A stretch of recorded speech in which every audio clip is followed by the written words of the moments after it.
2, 1. The broadcast is now starting. All attendees are in listen-only mode. Hello and welcome to the webinar.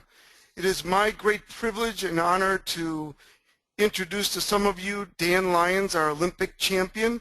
And for those of you that have been with us on the webinars for about a year now, you know that Dan has been an Olympic champion for many years.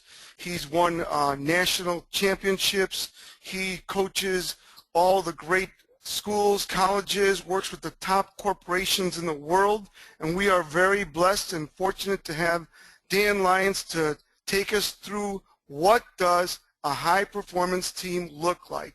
So it's my pleasure to introduce to you and bring on Dan. Dan, how you doing today?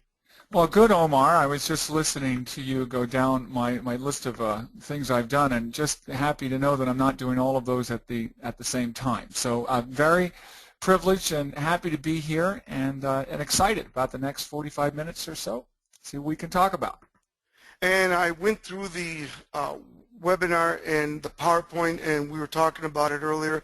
This is such a great webinar that everybody needs to get their team to get to that vision and achieve those goals and the momentum that they need in this last quarter. So this webinar is so appropriate that you created, Dan, for us for this last quarter. So let's just get into it and let you just do your thing. Okay. Well, I think the most important thing to understand in trying to create and lead a high-performance team, because anything that we ever talk about when Omar and I get together and we're on these webinars is what is a high-performance team and how do you get there? Because obviously you're on this webinar because you want to know a different way of looking at it. You guys might already be part of a high-performance team. I don't assume that people don't know what it looks like. I don't assume that they haven't been on one. In fact, I assume that they do. And what we're really trying to do is remind all of us here what you've probably already experienced at some point in your life, whether it was part of your family or part of a sports team you were on or part of a political movement you were part of or a great job or whatever. You have seen, my guess is, or been a part of a high-performance team. So the assumption is you know what it looks like, but you're not quite sure how to get there. So what we're going to do by reviewing what it looks like is also to review the process of how do we get there whenever the heck we want to get there, which is really what this is all about. And I think, first of all, that one of the reasons that we do want to be part of a high-performance team is to get what we want, obviously. And ultimately, from my point of view, what we want is to be part of something bigger than ourselves. What we want is to be part of something that has purpose, that has value, that has meaning to us, because we can couch it in any other set of terms that we like. We can say, well, we want to make a lot of money, or we want to have a lot of assets available to us, or we want to provide for our future, we want to have security for ourselves and our family, however it looks like to you, or however else you might describe it. Ultimately, it all comes down to the sense of having a drive, having a motivation, having a purpose in life. So that's kind of how I'm going to define what and why we wish to be a part of and move towards a high-performance team. So what we're going to do today is talk about and demonstrate, hopefully, the basics of how do we get there. And as the title says, you know, what does it look like? And to a certain extent, a large extent, it's up to you. It's up to what you want it to look like. But one of the things that is unfortunately not understood when you are either starting a new project, a new entrepreneurial venture, business, whatever, whether you wish to coach a team of any type, business team, sports team, to a goal, which might be a championship or whatever, is the importance of that goal, the importance of that end state. So let's kind of move to the next slide, and we'll talk about the first thing that we need to do, which is to develop a vision of the end state.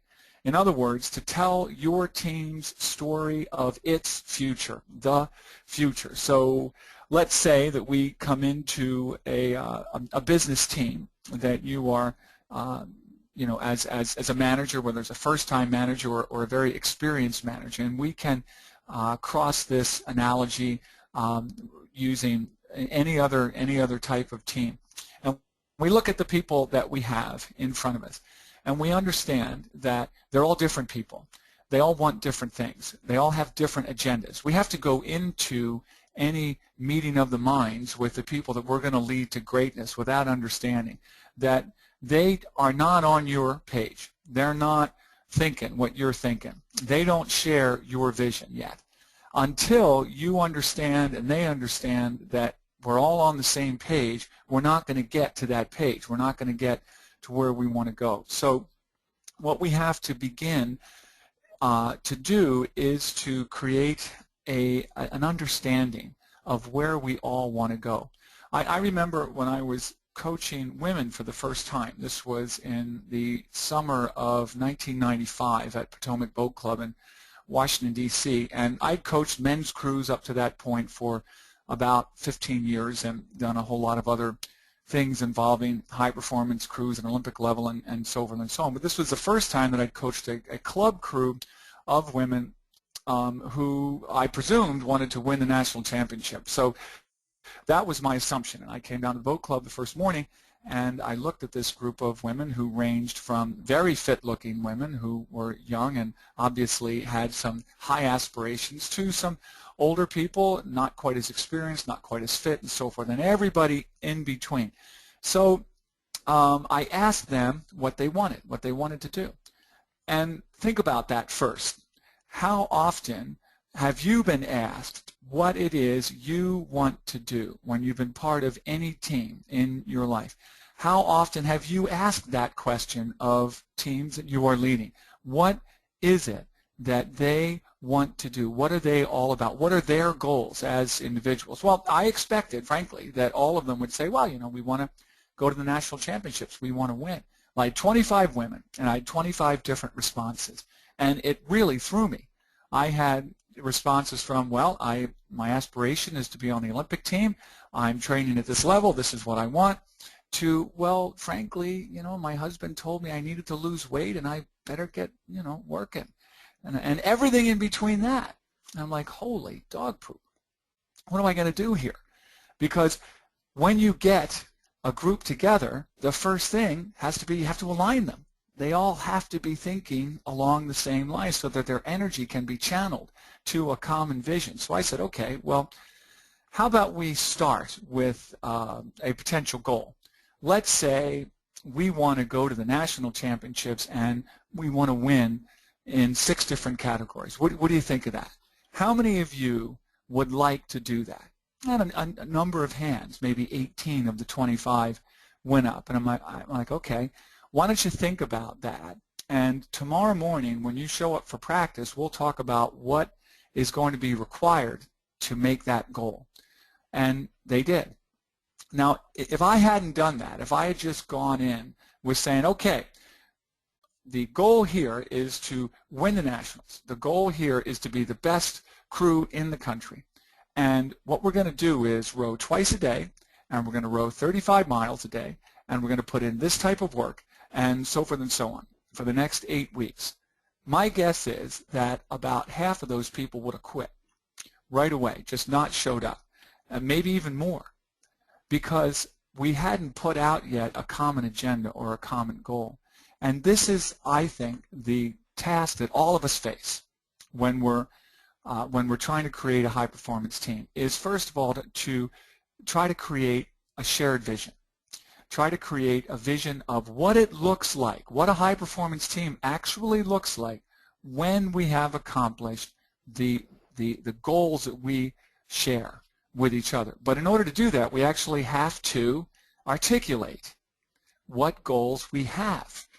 So every single person in the team has to be able to say, this is why I'm here. This is what I want.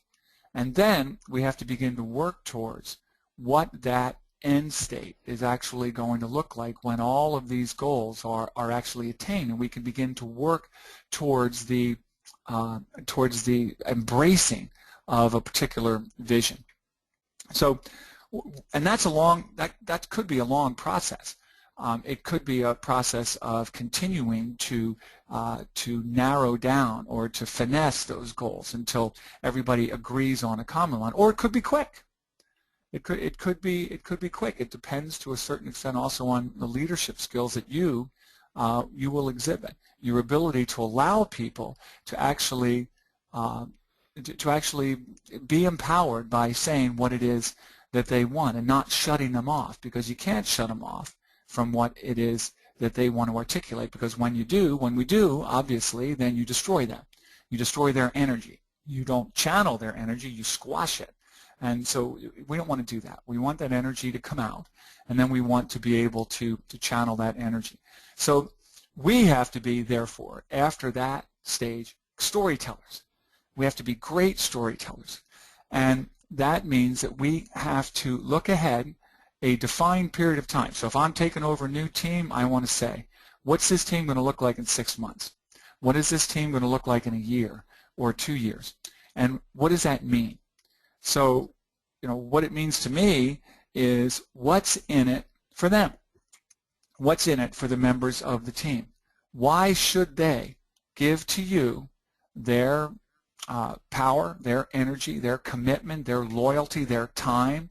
Why should they sacrifice for you what they're going to have to sacrifice, which we'll talk about in the next slide, in order to create this vision of the future, in order to actually execute this common shared vision?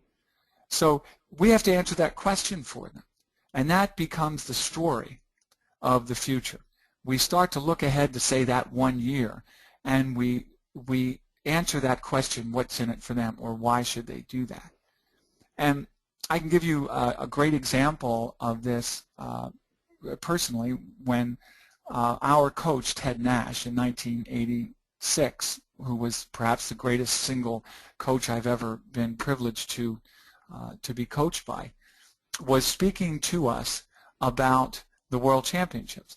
And we, at that time, we being myself and 3 others, were in no way capable of winning a World Championship.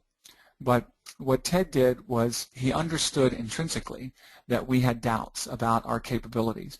And he knew by practice and by experience what was required in order to win a gold medal at the World Championships. So he spoke to us of the point where we had already won.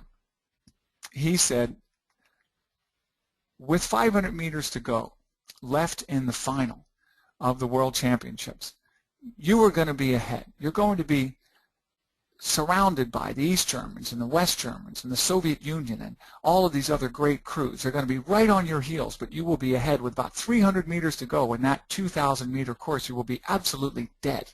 You might not be able to move your hands away from your body, another stroke, or drive your legs down, or whatever it is, but you'll be ahead. With 100 strokes, with 100 meters left, you might die, but you'll still be ahead. And when you come into that finish line and they declare you world champions, you'll get up on that gold medal platform. They're going to put the gold medal around your neck. The national anthem is going to play. I'm going to be waving my flag that night. There's going to be this tremendous party. Everybody's going to be completely plastered. But you will have won the world championship. And when you come home, I'm going to put a bronze plaque right here in the corner of the boathouse, and it's going to say 1986 World Champions, and so forth. And 20 years from now, you're going to be able to come up and point to your picture amidst the pictures of all of the other champions that have come through this boathouse in the last 150 years, and you're going to be able to say, I did that. And no one will be able to take that away from you, ever. Now, Ted did not mention, when he was talking to us, that we would have to row at another level for the next 10 weeks. He didn't say that we'd then have to win the trial just to get to the Worlds, and then once we got there, we'd have to go through a heat and a repechage and a semifinal just to get to the final. He didn't say any of that. He already described it as already having happened. And that was an enormous beginning to greatness, to the future state of a high-performance team. In other words, when you guys are out there, when I'm out there, when Omar's out there, and we're talking to people about what it is they need to do, we are assuming greatness. We are assuming a future, and here's what the future looks like. Because without that, look at the alternative. What happens if we don't do that? Now, if we don't do that, the alternative is obviously to think they can't. The alternative is to look day to day, which we're going to do anyway, but without the overarching motivation that keeps people going on that day to day. There won't be a reason to do it. They'll just process. And process, while very, very important for a left-brain thinking individual, does not touch our hearts. It does not touch our emotion. It does not touch our energy. And ultimately, in creating a high-performance team, that's what you're trying to do. So you have to develop a vision of what it looks like when all of the goals and dreams that your people have articulated to you, because you've just asked them, are actually fulfilled for them. No matter what it is they want, we have to integrate, we have to tie all of those dreams and all of those goals that each individual has into the collective vision. And when we do that, we activate the energy in each one of us.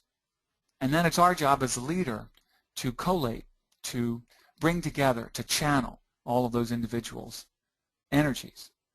And that's the story of the future. So really, what I ask people, what story are you telling? What is the story that is always on the tip of your tongue when you are speaking to your people? And you know what? The story is always the same. It's always a story of the team. It's always the story of the team's success, of the team's future, of what's in it for them. That's the story you're telling. You're not telling your story. You're telling their story. And that's why all of us here have to be great storytellers. We absolutely have to be. And that doesn't mean what you did last night and who you ran into and, you know, what a funny guy he was. What it means is, why should I be giving to you my heart and my soul? Answer that for me. And that's how we do it. So go ahead, Omar. That's just one of the things that I hear from you when we talk. You know, that courage to follow your dreams is that first step towards that destiny, and that vision that your coach gave you is a great gift of clarity, that you were able to see yourself there. And wow, that's a very powerful story that gives courage on a daily basis to follow your dreams and, you know, those first steps to destiny.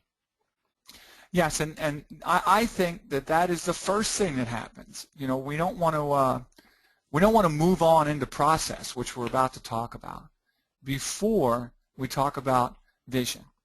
I think, you know, it's the vision thing, as has been said many, many times, and it's incredibly important. You obviously have to start out with why the hell we're here. If we can't answer that question, and really that question is at the heart of all philosophy, religious, secular, any other kind of philosophical musings that have occurred over the past 10,000 years of recorded history and beyond. It's really answering that question, or trying to answer that question. Why are we here? And it's the same question when you are trying to create a high-performance team. You've got to answer it. Otherwise, you're just going to get partial commitment, no commitment, partial engagement, no engagement, whatever. It's not going to be what you really want. And we're talking about a high-performance team. We're not just talking about a team here. We're not talking about a group of people getting together and having a good time, or a group of people getting together and punching the clock 9 to 5. We're not talking about that kind of team. We're talking about a team that's committed to each other, because that's a high-performance team, and it's very rare, as I've said many, many times. High-performance team is transitory. It doesn't last long. And it doesn't last long because it's so hard to maintain. There's so much energy that's required. And a lot of that energy has got to come from you, got to come from me. And that's really hard, to keep looking ahead to the future, to keep our eye on the ball. There's a reason why all of these cliches are cliches. You got to keep your eye on the future, but that takes a lot of your commitment to do so. So let's talk about that. Let's move on to the next slide and sort of talk about process. I mean, how do we create the process to execute that vision? Now we've got that vision out there. Okay, so I'll use this example again to sort of start this off. We had a group of people come in to one of our programs one time, and it was a team energy program, which is sort of an Olympic round robin of events. And one of the events was tower build. And tower build was very straightforward. You just get a whole bunch of these cardboard blocks and you try to build the tallest tower you can. And you use some noodles, some pool noodles with it, and there's some restrictions and everything like that. But best tower we ever had was from a small group from Campbell Soup, 6 very small women. They came in and the leader looked at the group of blocks and said, let's build the Empire State Building. And that was it. And for the next 12 minutes, the group of 6 built the Empire State Building, and they never said another word.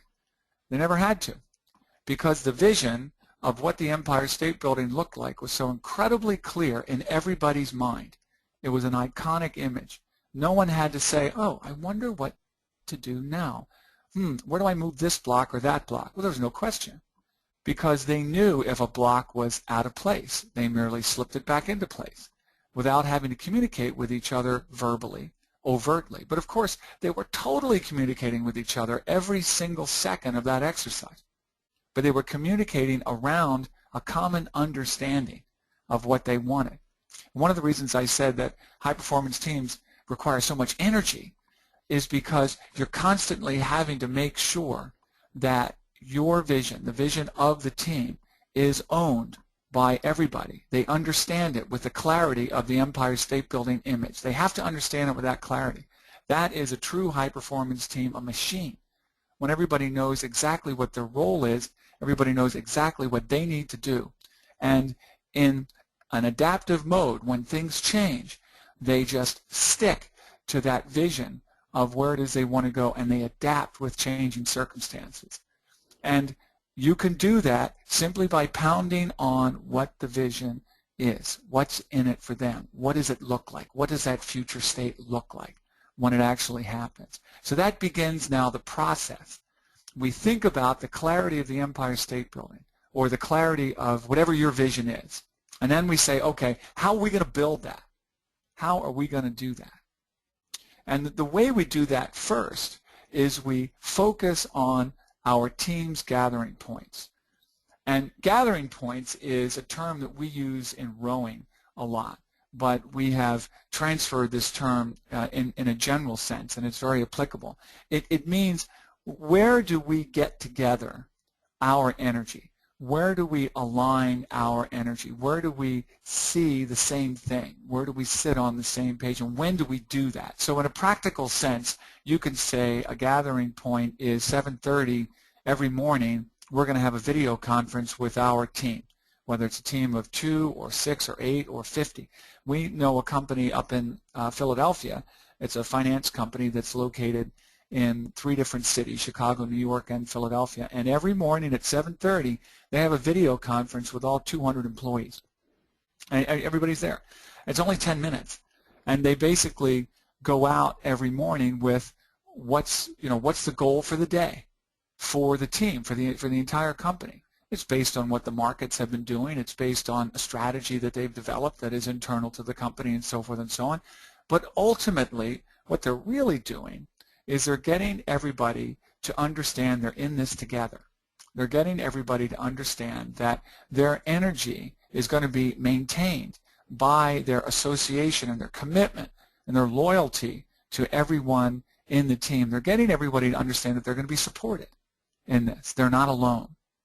And that's really important. And it aligns the strategy around this common vision. So that is a very practical example that we can certainly do. Every morning you can call up your team, you can email your team, you can send an inspirational note out to your team, you can direct or help to direct the strategy of the team. You can do that 3 times a day, you can do that once a week, you can do that once a month.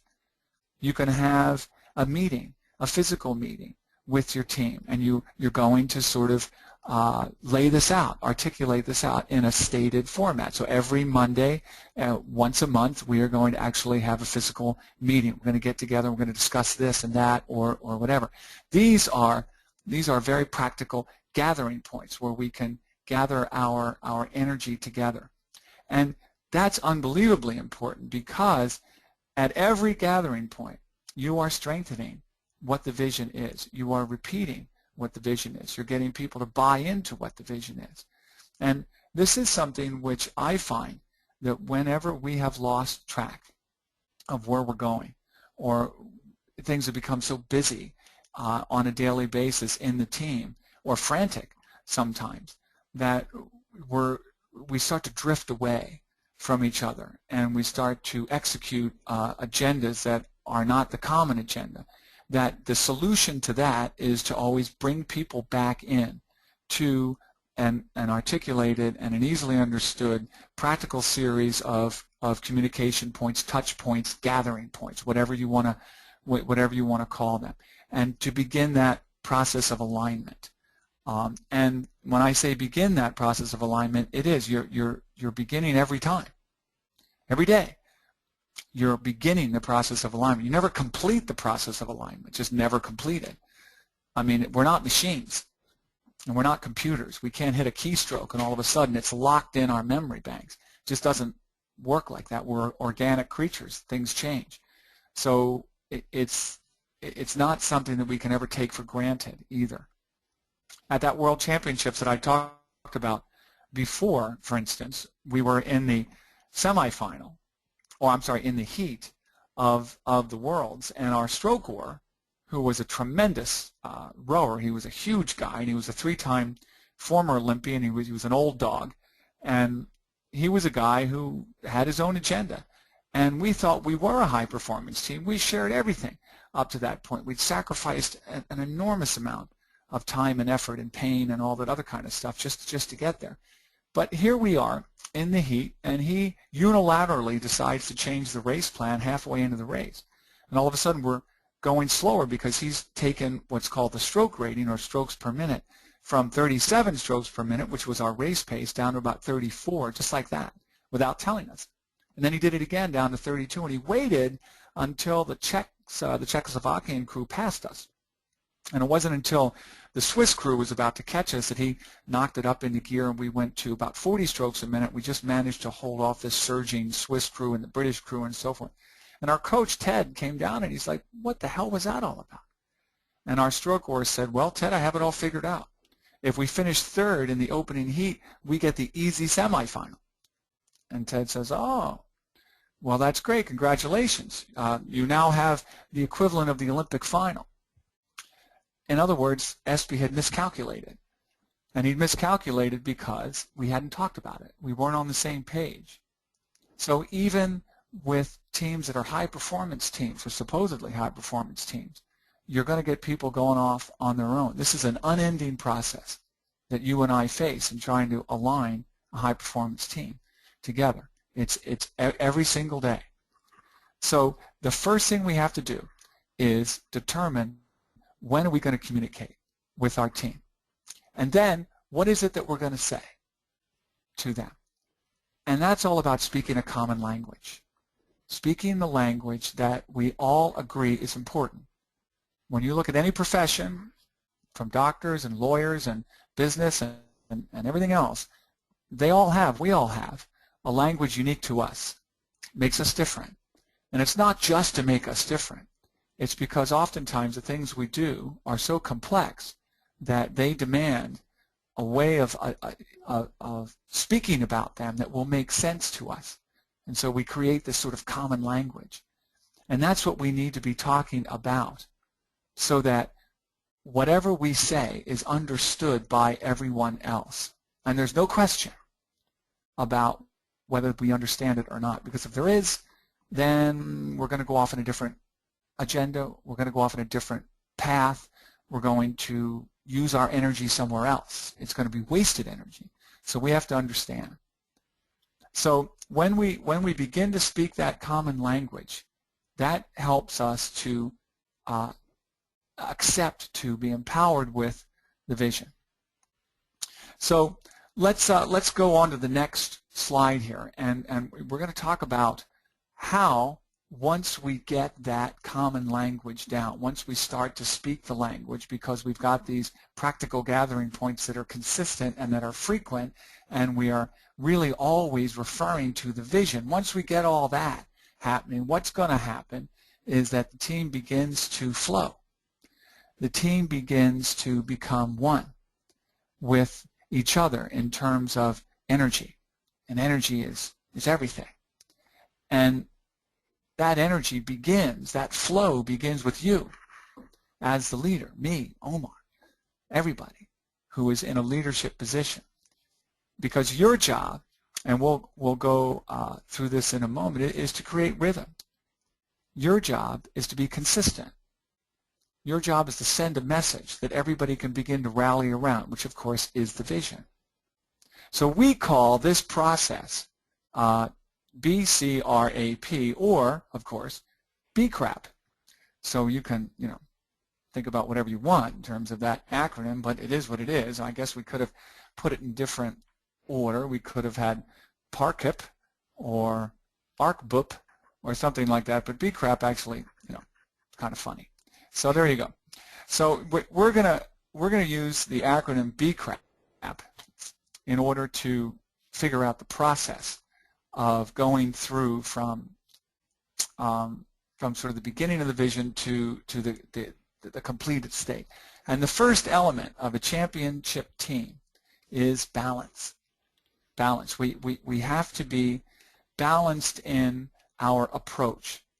We can't have too much of one, not enough of another.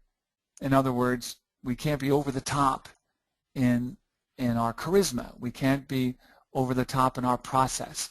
We can't ignore spirit because we want to focus on structure. We have to have balance in our approach to our team because our team is different. And our team demands that we address all of their needs in pursuit of their individual goals and so forth. So we have to have balance with that. Then we have to communicate on a regular basis, which is, of course, what we were talking about earlier in terms of touch points and gathering points. Communication is the tie that binds all of us together, right? I mean, Omar would certainly agree with that.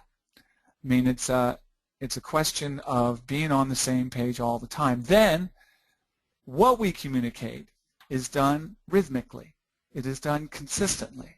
It is done with passion. It's done with commitment to the message.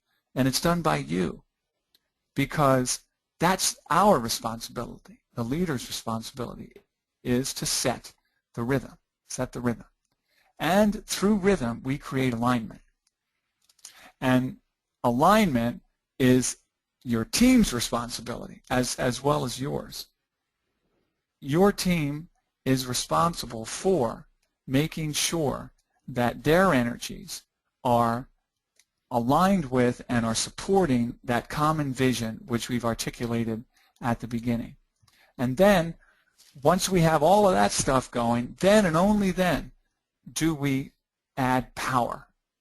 Do we add power to the effort? And that power is a surge of articulated as a surge of channeled and focused energy. In other words, it's almost just like getting ready for takeoff, going down the runway. The runway is very straight. The runway is very narrow. We've got to stay right on that white line, and we're building power, and then all of a sudden it's bang, we're off. And we can't really do that until we've got everything else right. All other elements of BCRAP. And when that happens, we create flow. And when flow happens, then it becomes a self-sustaining reaction because everybody wants it. I want flow, you want flow. What is it? What's synergy? What's flow? It's that sense of being part of something bigger. It's that sense of being valued within that. It's that sense that my power is only a part of my potential. And when we share all that potential and we embrace all of that power, me as an individual is more powerful, the team as a collective is more powerful, and I want to be part of that. It's a special experience to be part of a high-performance team. So and that's Dan, I was listening to the last two slides here, and it's amazing because when I hear you talk about that, it's about, to me, when I hear, because a lot of these folks listening right now are high-energy managers, some are entrepreneurs, some are just getting started, and it's about attitude and choice. Would you agree with me? To get that balance, communication, rhythm, alignment, and power, you got to have that attitude to be, I will not be denied, and that choice of saying, no matter what, I'm going to make this happen. Yeah, absolutely. I mean, all of us go through dry spells. All of us go through down spells, low energy spells, all of that other kind of stuff. I mean, we have to acknowledge that. Nobody is superhuman here by a long stretch. And it's the attitude to go through that when we're not feeling powerful, when we're not feeling strong. That attitude is resilience. I mean, when things don't go well, and frankly, you know, there's not a whole lot of times, I haven't met people where everything goes well for them all the time. It just doesn't. The attitude that we have to be resilient is that attitude of determination. Absolutely, we are going to go through. We are going to believe in this process because it does work, and it works all the time. We're going to give people the opportunity to be great, but you know, we're going to need help to do that, which is why you guys are on this call, really. And it's the choice to do that. You know, I mean, I get down. I get down a lot, no question about it. But I get up a lot too. And both times it's a choice. Sometimes it's an easy choice when your energy is high, naturally, on that day. Sometimes it's a tougher choice. But as Omar was saying, it is a choice.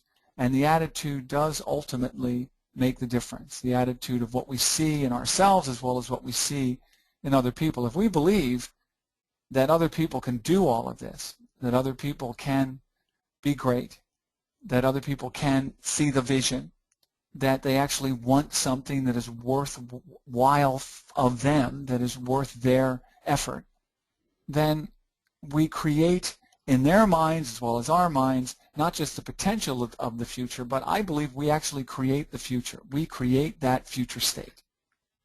And what the future state looks like is absolutely what we believe it looks like. There's no question. Just been through this too many times not to understand that. Seen too many people that have ultimately, no matter what their talent is, not believed themselves capable of greatness, just not believe they could do it. And have coaches and business leaders understand and reinforce that notion. They're just not good enough. They just can't do it. Why are you here? Go home. You're just not very good. Or let me look for somebody else who I can use on this project who's probably going to be better because, frankly, you suck. And everything in between. I've seen that happen hundreds and hundreds of times. And I have to tell you that the reason we're on this call is because I've seen the opposite happen rarely. And we don't want that. Omar and I don't want that. You don't want that. We don't want these things to happen rarely. We want positive coaches and positive leaders and positive people out there that say the opposite, the alternative, which is, yes, I believe in you. Now, you're going to have to work your tail off in order to get what it is you want. But I'm going to be there for you, and I'm going to help you, and we're going to work together. But we're going to do it. Now, I have seen that happen enough to understand that the difference is all in attitude. It is not in talent. Ted Nash, the fellow that I was talking about earlier, the greatest coach that I've ever seen, went on to coach the event that we won the Worlds in '86 for 7 years. And every year he won a medal, including 2 Olympic silver medals. Since he stopped coaching, the next time we were in the final was 3 years ago. And he did that with 16 different people rotating through a 4-man boat, and not one of those people was considered to be in the top 10 or 20 in the country. But he created that feeling of belief in everybody. As soon as they came to that boathouse, right away they knew that they would be embraced, that they would be understood, that their talents would be manifested, that they had people who loved them, who respected them, and who would give and get from them the best they had to give. That's an amazing thing and a tremendously affirming opportunity for you and me and everybody on this call to do.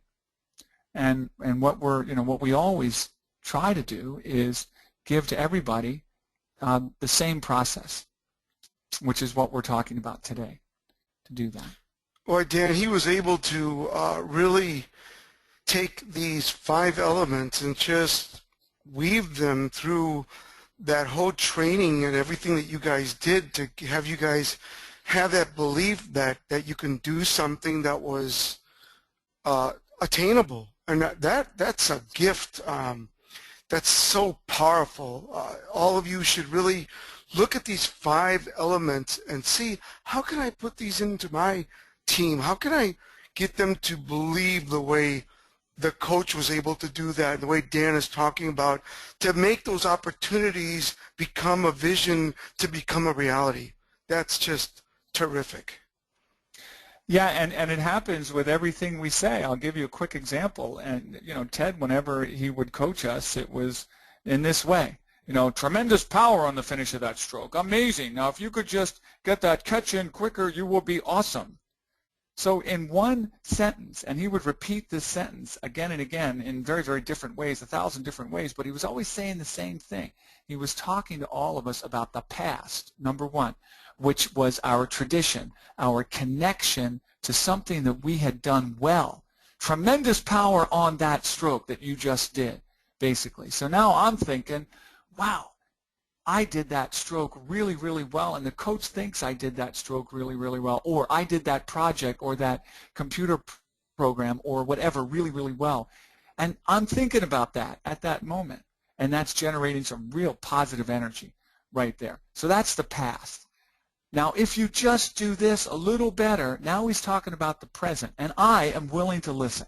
And I'm willing to listen because my energy is high, it's very positive, I've just been complimented, and I'm willing to be critiqued right there. If you just do this a little better, the present, you will be awesome. The future, or this will happen to you. The boat will go faster. The team will move forward better. You will get paid more. Whatever it is. But in order to create what it is we're talking about, we must do so on a minute-to-minute basis with everybody we're talking to.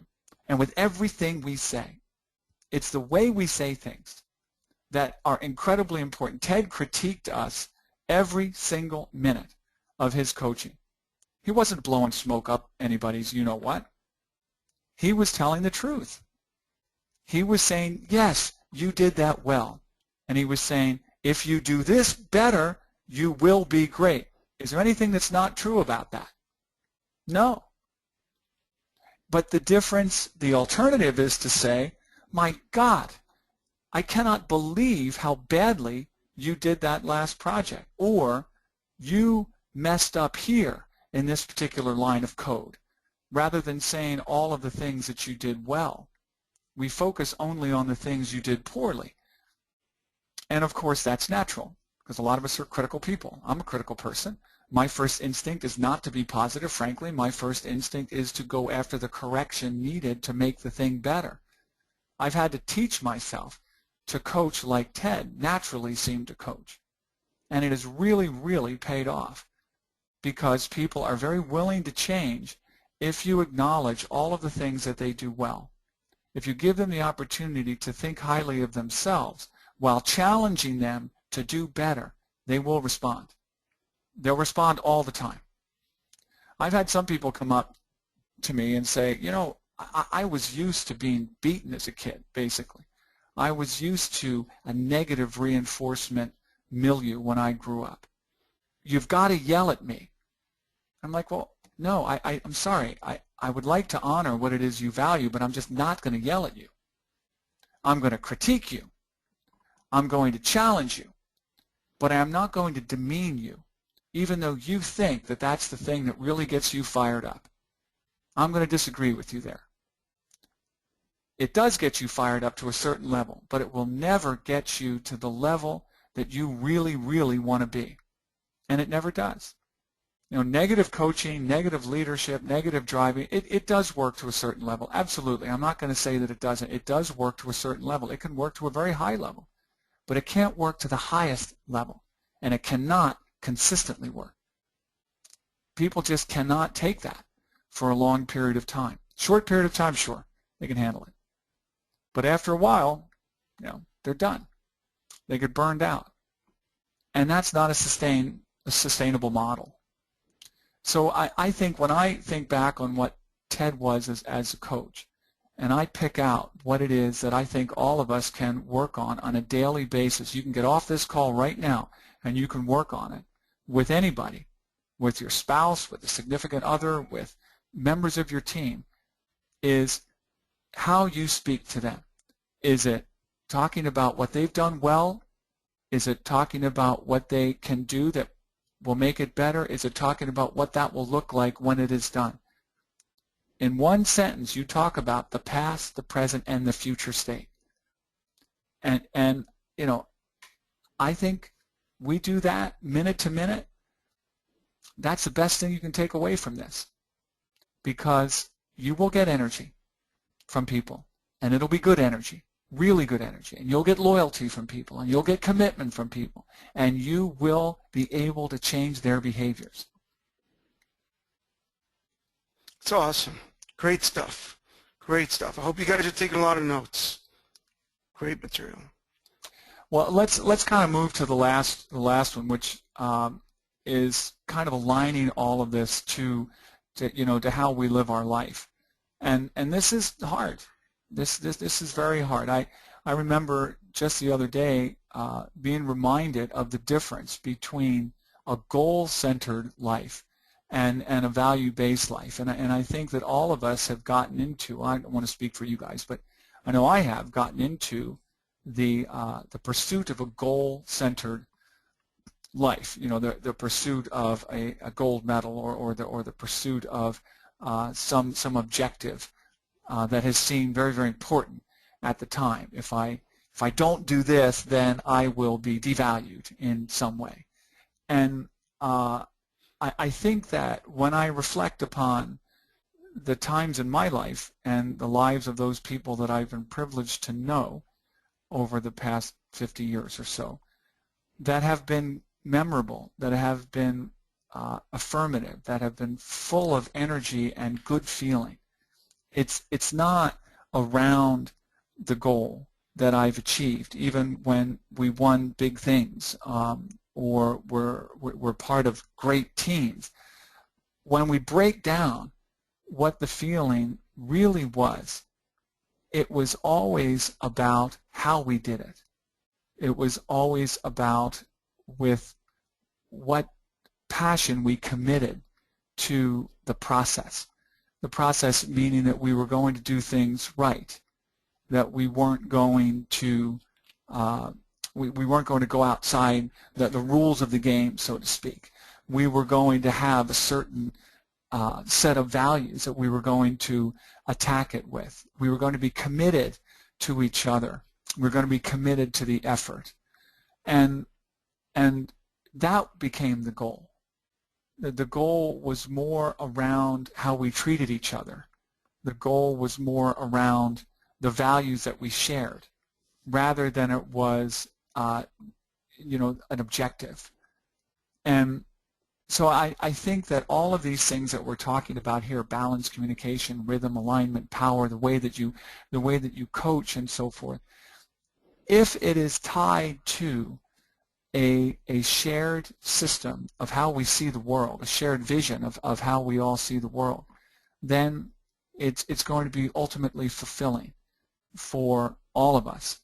And it won't be empty, like a lot of the trinkets that I've accumulated over my career that have sat in a shoebox for decades and that ultimately mean nothing as talismans, but they mean only what I have given to them in terms of the way that they were earned.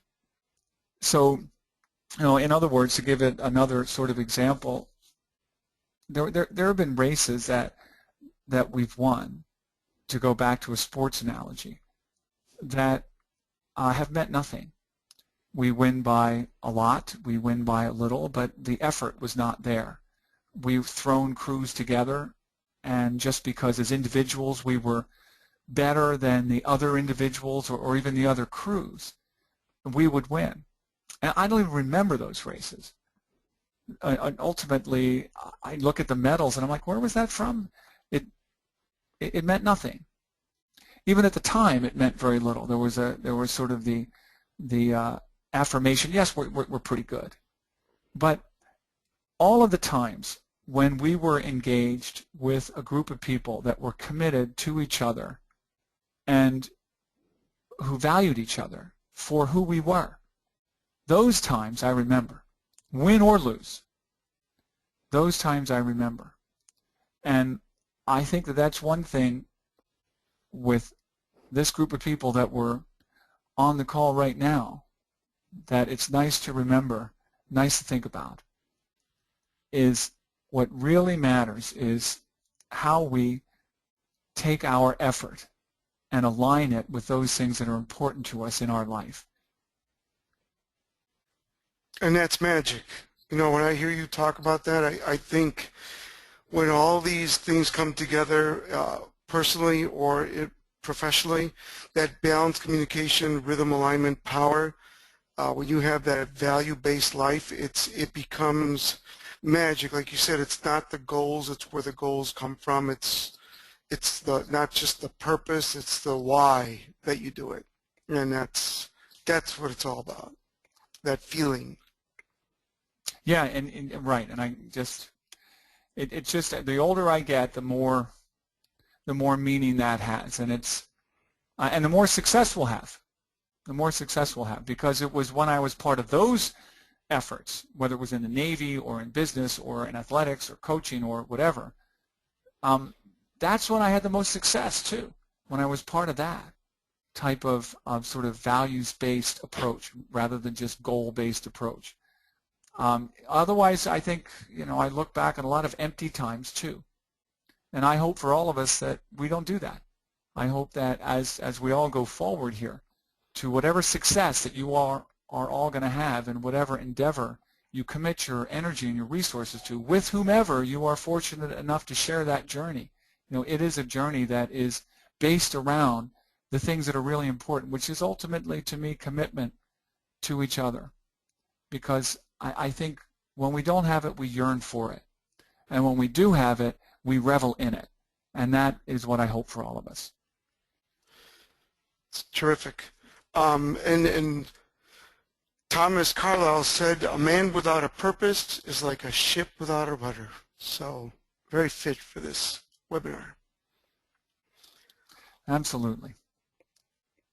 Let's go to the next slide. We are Dan and I have put something together for you. It's Dan's coaching, Team Concepts coaching, one-on-one coaching with one of Dan's personally trained trainers. And what we want you to do, this is brand new. There's only 7 positions. And what I want you to do is take a look at this and seriously consider it. Ask yourself these questions. To be more successful in my life, could I use coaching in the following areas? Defining my life's purpose, replacing fear, worry, anxiety with inner peace, supporting my commitment to high-level wellness, making more money in money management, strengthening personal and family relationships, becoming the person I know I can be. And I would like to be mentored and with Dan. And if you check any of these, email us at teamconceptscoaching@gmail.com. That's teamconceptscoaching@gmail.com, and we will send you a questionnaire, and you will fill it out, and one of our coaches will give you a free consultation.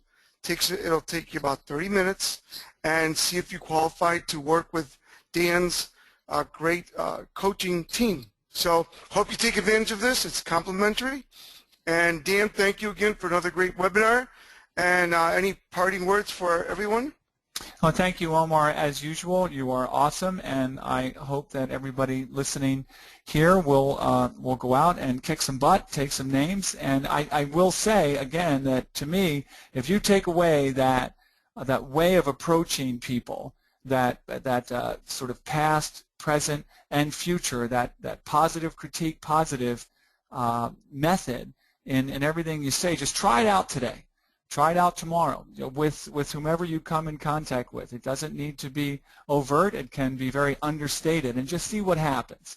And I think you'll be very, very pleased with the results. And that's all I can say, and that's all I can hope for you. But good luck. Thank you, everyone. We'll have another great webinar for you. We'll start launching it in about a week next month, around the third week of the month again. So until then, we wish you great success. Have a great week, everybody. Thank you, Dan. Thanks, you. Omar. See you guys. Thank you.